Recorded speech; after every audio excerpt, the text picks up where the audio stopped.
Ya, setidaknya ada dua hal menarik terkait dengan cryptocurrency atau dunia blockchain dan cryptocurrency yang ada di dalam bulan September ini. Yaitu yang pertama adalah Ethereum, di mana Ethereum berhasil melakukan demerge. Dan apa itu demerge? Dan yang kedua adalah Luna dalam Luna Classic, dan tentunya dalam jaringan ekosistem Luna yang lama ini sudah memberlakukan yang namanya burn tax.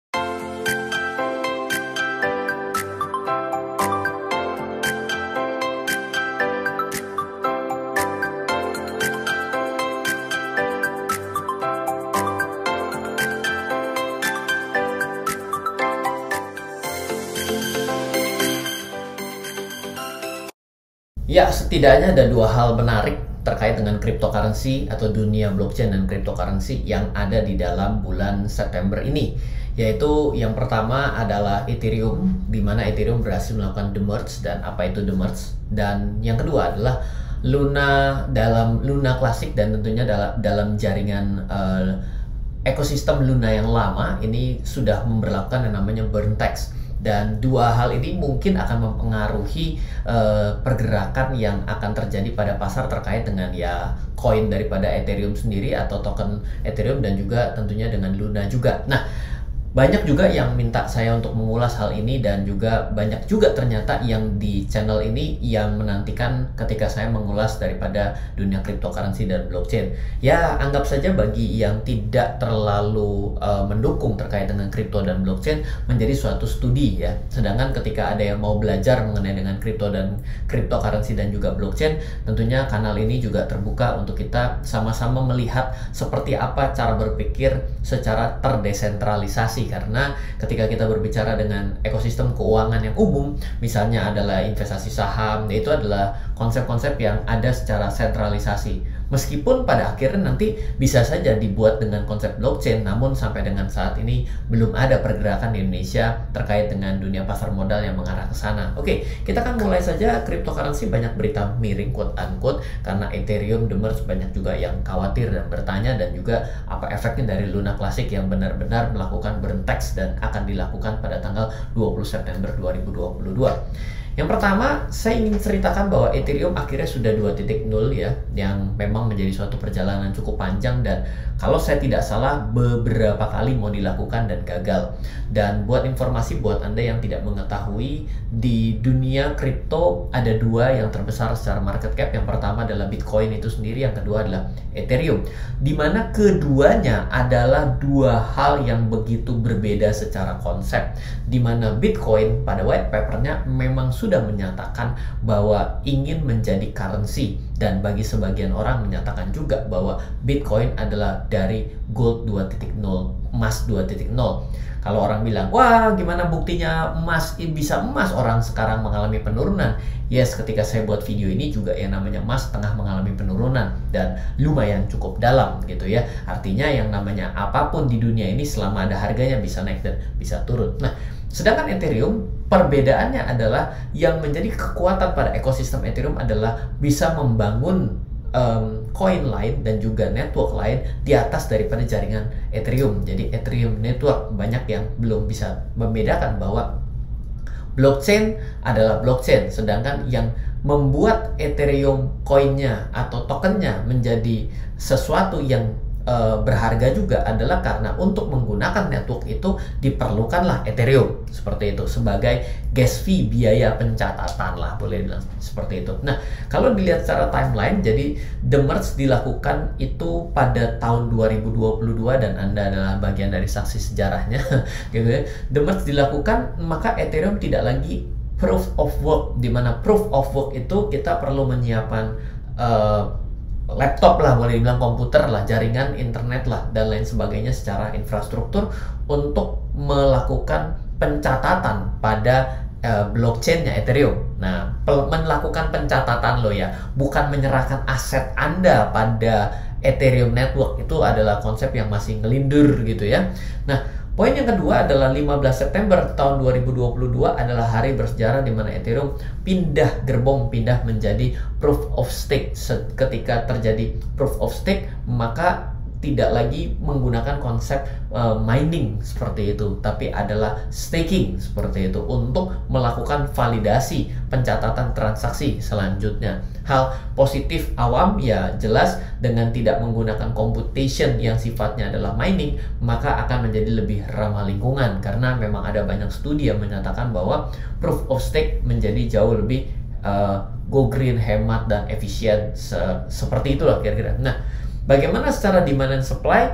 Ya, akhirnya Ethereum menjadi sesuatu yang menarik karena bisa di-passive income kan dengan adanya staking seperti itu ya. Nah, selanjutnya efeknya buat kita apa? Efek kita pertama, transaksi pada Ethereum akan menjadi lebih efisien secara biaya, menjadi lebih murah dan menjadi lebih cepat juga sepertinya. Dan yang kedua adalah Ethereum bisa dilakukan staking sehingga kita bisa mendapatkan passive income. Sebelumnya yang tenar adalah Ethereum 2.0 untuk staking, artinya stake-nya itu terjadi kurang lebih sekitar 24 bulan. Itu juga terjadi beberapa tahun sebelum ini gitu ya, karena untuk demi menuju Ethereum 2.0 seperti itu. Nah, yang kedua adalah Luna lagi gitu ya. Luna Classic tax burn dimulai pada tanggal 20 September 2022, tentunya ketika video saya ini dibuat, di mana Terra menyetujui komunitasnya. Ingat bahwa Luna Classic untuk Terra pada jaringan Terra Classic itu sudah diserahkan sepenuhnya kepada seluruh pemegang koin daripada Luna, tidak lagi dihandle oleh si Mr. Do Kwon gitu ya. Menyetujui proposal yang akan memperkenalkan Luna Classic tax burn untuk transaksi pada jaringan Terra Classic untuk Luna Classic dan USTC ya. LUNC is Luna Classic. Tujuannya adalah ingin menekan. Jadi ketika kita berbicara mengenai Bitcoin itu cetak koin untuk mencapai 21 juta ya. Dan kita pada saat ini pada 10 menit, setiap 10 menit di mining 3,125 BTC. Sedangkan terbalik nih kondisinya, bahwa saat ini Luna Classic terjadi hyperinflation diakibatkan bisnis model yang salah diprediksikan pada waktu lalu dan menyebabkan penurunan nilai yang amat sangat mencapai 99,9%. Nah, ini justru mau dilakukan deflasi ya, boleh dibilang dengan cara bisa deflasi ya, karena tidak bisa secara langsung dipotong nilainya. Maka LUNC targetnya dengan dilakukan LUNC tax burn ini menjadi 10 miliar koin. Masalahnya saat ini adalah 6,15 triliun koin dan sudah di burn pada saat saya membuat video ini. Ada, silakan cari pada burn monitor, itu adalah 4,1 miliar, baru 0,05% dari total supply. Dan ketika kita buat burning prediction, kenapa saya bilang menjadi mission maybe impossible, dengan kondisi as is dengan saat ini, maka burnnya tetap saja dalam 5 tahun ke depan tetap hanya menghasilkan 58 miliar. Jadi Belanda masih jauh kalau bahasa orang yang anak zaman now bilangnya, atau masih tersisa 6,8 triliun, dan itu artinya masih sangat jauh dari 10 miliar akan di-achieve. Kembali lagi, kalau dibilang apakah akan mengalami kenaikan dengan seiring dengan jumlah koin berkurang, jawabannya secara logika demand and supply dan teori daripada jumlah supply yang beredar dibandingkan dengan harga historis yang lalu dengan juga yang namanya supply-nya, maka benar. Tapi kalau menuju 10 miliar koin Luna mungkin akan menjadi sesuatu PR yang tidak bisa dengan kondisi sekarang hanya ditradingkan sebagai komoditi.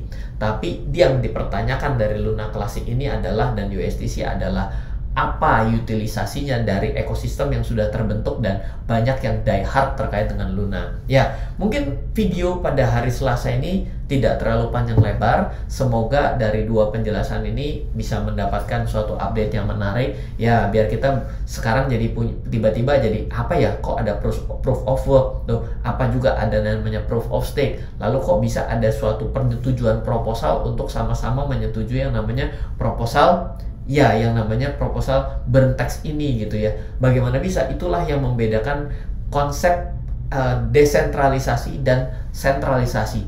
sentralisasi ketika terjadi ya semua ditentukan oleh yang pemangku kebijakan, bicaranya seperti bank sentral. Tetapi ketika terdesentralisasi, siapa yang memegang dan siapa yang melakukan voting itu bisa menjadi adanya perubahan di dalam ekosistem ataupun komunitas tersebut. Ya mungkin itu saja dari saya video hari ini, semoga selalu bermanfaat buat kita semua. Dan bila kamu ingin mencoba untuk mendapatkan penjelasan, bisa baca buku saya, judulnya adalah Strategi Mudah Trading dan Investasi pada Cryptocurrency, ataupun juga bisa coba tanya kepada tim mengenai kelas yang terdekat, baik kelas kripto, baik kelas technical analysis, kelas fundamental analysis laporan keuangan. Kita secara open minded akan terbuka belajar. Kenapa? At the end of the day tidak mungkin ada selalu yang namanya instrumen selalu naik. Kenapa kita tidak mencoba untuk berinvestasi pada banyak instrumen? Kan bukan suatu hal yang salah. Semoga selalu bermanfaat. Dari saya, Ryan Filbert, salam investasi untuk Indonesia. Halo, terima kasih sudah menyaksikan video di RF Channel on YouTube. RF Channel adalah channel edukasi untuk kita secara bersama-sama belajar dan mendapatkan aktualisasi mengenai investasi, keuangan, dan bisnis bersama saya, Ryan Filbert, dan tim. Add nomor WhatsApp saya di 0895 07 08 0789 0895 07 08 0789. Download aplikasi MyRF di Android atau iOS untuk mendapatkan artikel dan tema-tema khusus mengenai edukasi investasi, keuangan, dan bisnis pada aplikasi MyRF sekarang juga. Setiap bulan, saya bersama dengan tim memiliki kelas, mulai dari belajar trading dengan analisa teknikal, yang strateginya bisa Anda terapkan pada seluruh market, mulai dari saham, forex, hingga cryptocurrency, atau kelas investasi saham bernama Fundamental Camp. Untuk mengetahui kelas lainnya, dan bertanya mengenai kelas, hubungi tim sekarang juga di 0852 882 6187. Sekali lagi, 0852 882 6187. Semoga terus bermanfaat. Dari saya, Ryan Filbert, salam investasi untuk Indonesia.